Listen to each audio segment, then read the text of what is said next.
Yo, what is good, YouTube? It's your boy AAL coming back with another video, man. Hey, yo, check it out, man. Check it out.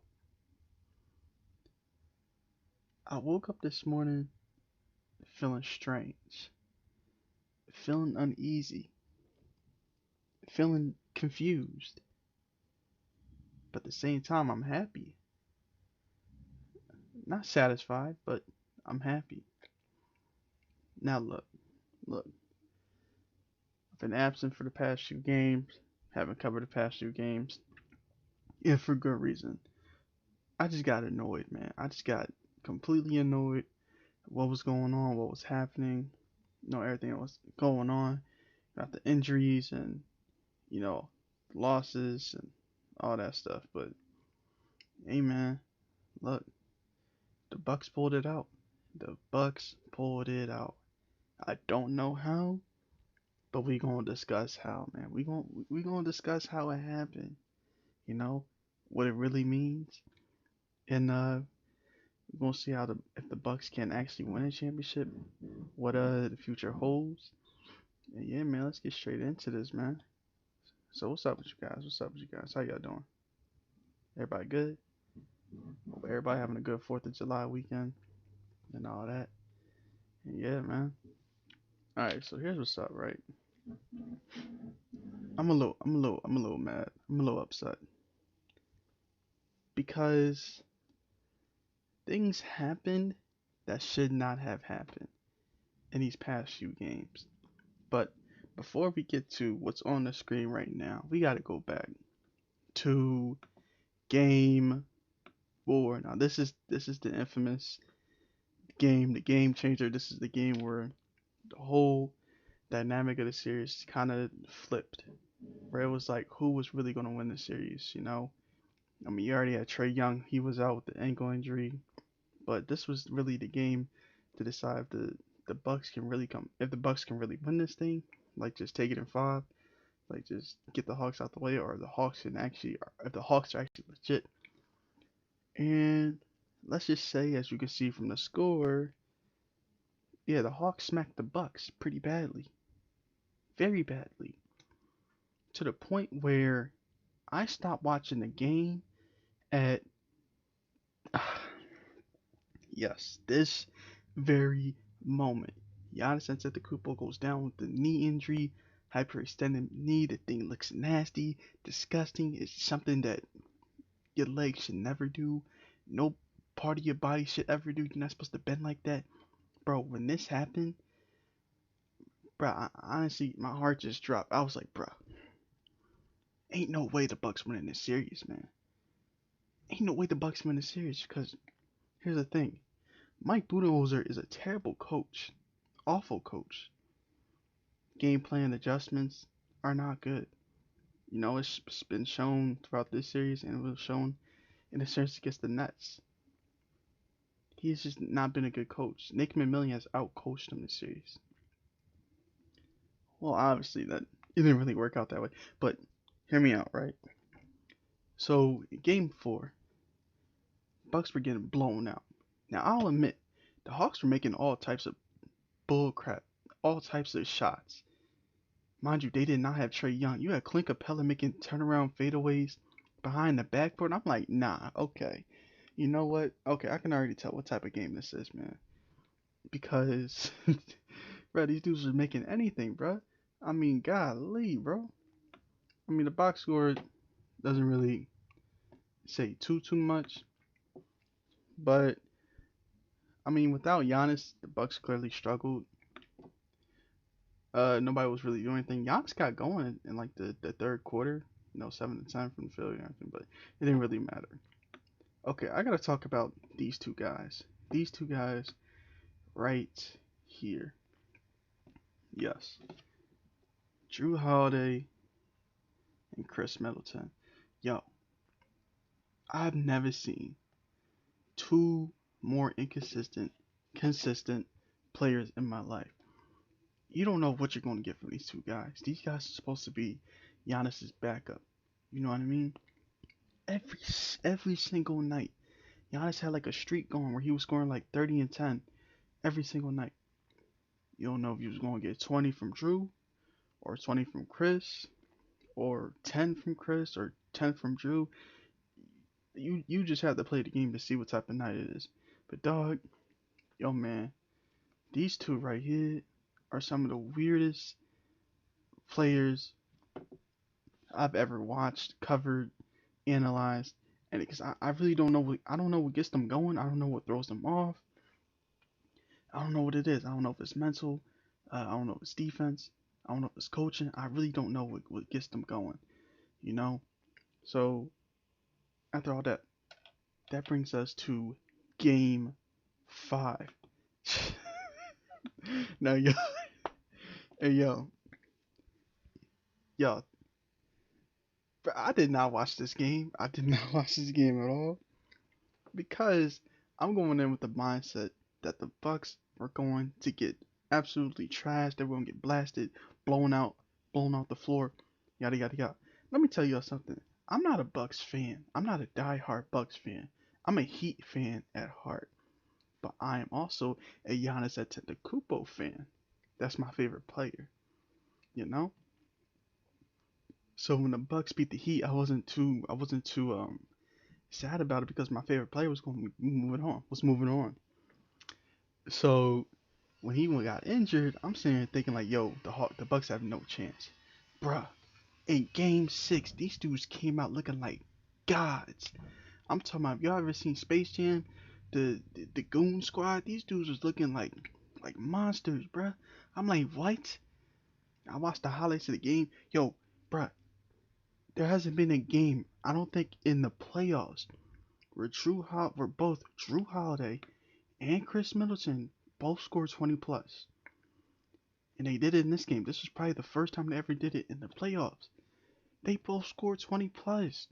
You know what I mean? It's like, and the annoying part is that these two, every time they play, and Giannis is playing, it's always one of them. It's either one of them plays really really good and the other plays really really bad. It's not even like one person scores 25 and the other person scores 15. No, you'll literally have one person drop 30 and the other person drop like 7. It don't make no sense. But in this game, they both decide to come out and and just go nuts. And just go nuts, bruh. Look at this. Both of them. 25, 25 from Chris Middleton and 20, no, 26 from Chris Middleton, 25 from Drew. But bruh, that's not the whole story. Bro, we gotta talk about this dude right here. Bro, this man, Brook Lopez. Brook Lopez, out of all people, was looking like Shaq. This man was looking like Shaq out there. I'm talking about straight up just dunking. This man was dunking on everybody, bro. He was just dunking on everybody, bro. Everybody had it going during the game. You know, Drew, Chris looking like let me see, let me try to make a comparison. Like Michael Jordan and Kobe Bryant out there on the court. And Brook Lopez was just Shaq. Bro, dude was just simply unstoppable. I'm just thinking like as I'm watching the highlights, like, bro, how is this possible? Because he never had the same energy when Giannis was playing. When Giannis had all the attention on him, when Giannis had all the defensive coverages. See, here's the thing. Here's what I think it is, right?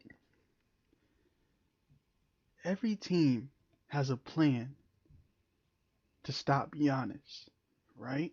As every team should. Because if you don't, he gonna dunk on you the whole time. But they don't have a plan to stop the other players, you know? So when Giannis goes down, it's just like free for all. Everybody 1-on-1. Okay, you can do that, but I mean, look, like I said, you don't know what you're gonna get from these guys. But they all decided to come out and just say, you know what, bro, we gonna hoop tonight, bro. And Bobby Portis too. Bobby Portis too. That's just this is like, guys. Game 5 was extremely random. I thought it was just a fluke. I thought it was like a situation in Game 1 where Trae Young scored 48. Where it's just like, okay, this is not happening again. This is not happening again, y'all. You know what I mean? Where all four dudes scored 20 plus. Where Chris Middleton and Andrew Holiday scored 20 points in the same game, 20 plus points in the same game, and Brook Lopez dropped 33. Yo, Brook Lopez is probably the top Top 15 worst players in the NBA. Top 15 worst players in the NBA. He's big. He shoot threes. He shoots threes and he contests at the rim. That's cool. you know, he does his part. But bro, 33 points. That's a fluke. Obvious fluke, right? Drew Holiday and Chris Middleton scoring 20 in the 20 plus in the game. That's a fluke. And them winning without Giannis is a fluke. It's a fluke, man. So now we gotta go. Now we gotta go to Game 6 back in Atlanta, bro. Back in Atlanta, bruh. Like I said, yo, I don't know how these dudes pulled it out, man. I don't know how they did it. Oh, by the way, Trae Young came back and played in Game 6, and he missed Game 5. So he came back in Game 6, and bro, from the jump, I watched a little bit of the game, but it got to a certain point. I was just like, bro, this is completely boring. I'm not gonna lie, it got boring to me. Not because the Bucks were somewhat blowing them out, but it just wasn't fun. That's just me being biased. That's just me being biased about Giannis, but yeah, man, these dudes came out and did it again. I don't know how they beat the Hawks in Atlanta. I don't know how they beat them back-to-back games, but yeah, bro, you're not gonna believe this. Remember I said about Drew Holiday and Chris Middleton scoring 20 points in the second game in the game in the same game, bro. It happened again. It happened again. Chris Middleton at 32, Drew Holiday at 27. Bro, what is happening? Look, man. They got the W. That's all that really matters. But y'all, I'm a little upset. I'm a little upset, man. Because when Giannis was playing, they couldn't give this man the help that he needed. This team was built around Giannis for a reason. You know, Chris Middleton getting paid over close to 200 million a year, dropping what 15 points. Drew Holiday came off a trade, dropping 5 points in one game. It's like, bro. Now when Giannis sits down, y'all want to go out and hoop and play crazy again. Oh yeah, Chris Middleton had another crazy quarter, bro. I was watching the highlights of the quarter, and bro, it was similar to what happened in Game 3. The dude was just going off. He couldn't miss. He basically led him to victory in Game 6. I mean, look, bro, he was just going nuts.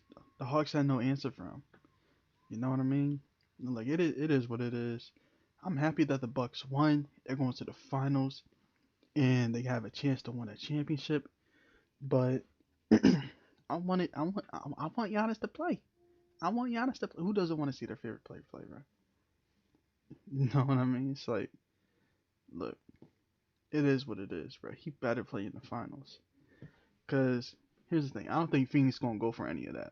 Brook Lopez, mm, he might be a no-show. Chris Middleton, Drew Holiday might still do their thing, but somebody's got to guard Devin Booker. Um, Chris Paul is obviously a problem. Drake Crowder's a good defender. I think the Bucks can beat the Suns. Like as this team is constructed, I think the Bucks can beat the Suns. But I don't know.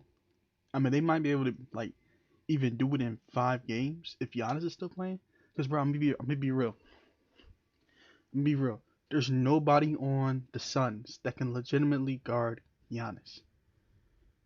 I mean, Jay Crowder, he's a good defender, but well, what is he like 6'6"? Stop it, stop it. DeAndre Ayton, foul trouble. Come on, man. I think the Bucks will definitely win the NBA Finals because they just don't have enough answers defensively for the Bucks. And I think the Bucks can match the Suns offense for offense. If they neutralize Devin Booker, and keep Chris Paul somewhat contained, they can definitely beat them because nobody else on the Suns is really doing anything, you know. So yeah, man, that's my thoughts on what happened. Look, this is just completely random. and slightly disrespectful because look, bro, we had Giannis like literally carrying these dudes. Let's go back to Game 7 of the second round, bro. Game 7 against the Nets. That was tough to watch because Giannis had to do literally everything. Drew Holiday was a complete no-show. Chris Middleton was a complete no-show until the fourth quarter. Of course, it's just so frustrating to see how these guys are capable of dropping numbers like this, but they can't do it when their best player is playing. The reason why that's frustrating is because it's like, bro, you're supposed to help him out, you know, especially when all the attention is on him. Come on, bro, all the attention is on Giannis. You can't drop 20 points in a game. Holiday, Middleton. Look, here's all I'm gonna say. Y'all better have the same type of mentality, energy. Um, like y'all just better do the exact same thing in the finals, bro. You know, y'all just better do exact same thing in the finals. But overall, oh yeah, one last thing. One last thing. Um, Mike Budenholzer should be fired. He 100% should be fired this year, and I'm gonna tell y'all why. The Bucks in the playoffs and for the past like few years have been super inconsistent on defense and offense. I mean, you have one game where they're making like 15, 16 threes a game. You have another game where they only make like seven. You have another game where they'll give up like 130. You have another game where they'll hold the team to like 100 points. It's just super, super inconsistent. You can't be inconsistent as a championship team because a team like the Hawks will take advantage of that. You know what I mean? Be under the radar and end up kicking you in your mouth. It happened to Philly. It almost happened to the Bucks. But luckily the Bucks woke up, saw how weak of a team the Bucks really are. I mean the Hawks really are. And I'm gonna be real, they got lucky and I'm gonna say they got lucky, but bro, they was just making everything in game 4. You know? Even when Giannis was playing, it just almost felt like that. Like bro, these dudes are way too good. It was just their night. It was just their night. So I mean bro, look at game 2. They got 40 ball, so it is what it is. A great season to the Hawks. They did their thing.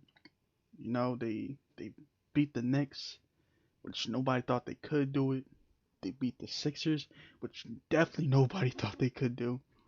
And they won 6 games against the Bucks. You know what I mean? So good stuff. Nick McMillan, terrific coach.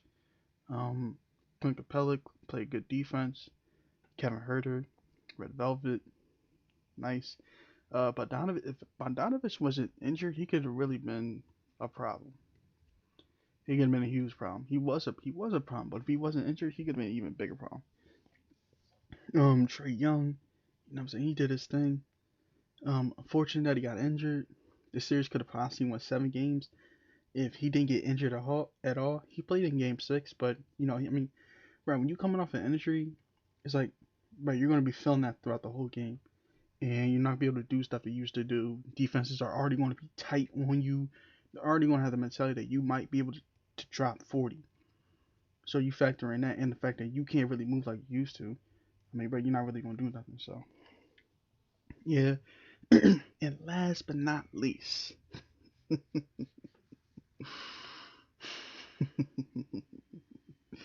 y'all thought I forgot.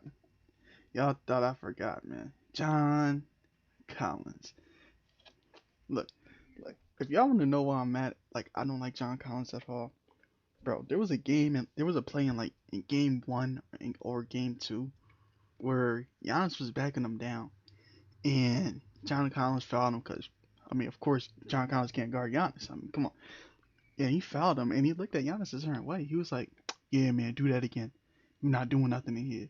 You're not doing nothing in here." And he kind of looked over to the coach like, "Yo, coach, let me guard Giannis. Let me guard Giannis." I'm just like, "Bro, you're not built like that. You're not that guy, bro. You're not that guy." And I heard he was looking for a contract extension. Hmm. Right. what, 6-9. You at 13 points. Good luck. Good luck getting a contract extension with those numbers, boy. You trash, booty, garbage, dumpster fire. But yeah, man. I hope y'all enjoyed this video, and tell me what y'all think. Think the Bucks can beat the Suns in the finals? I think they can. If Giannis comes back, Bucks in 5 for sure, for sure. But yeah, man. Appreciate y'all coming out, looking out, and have a good rest of the day, and yeah, peace.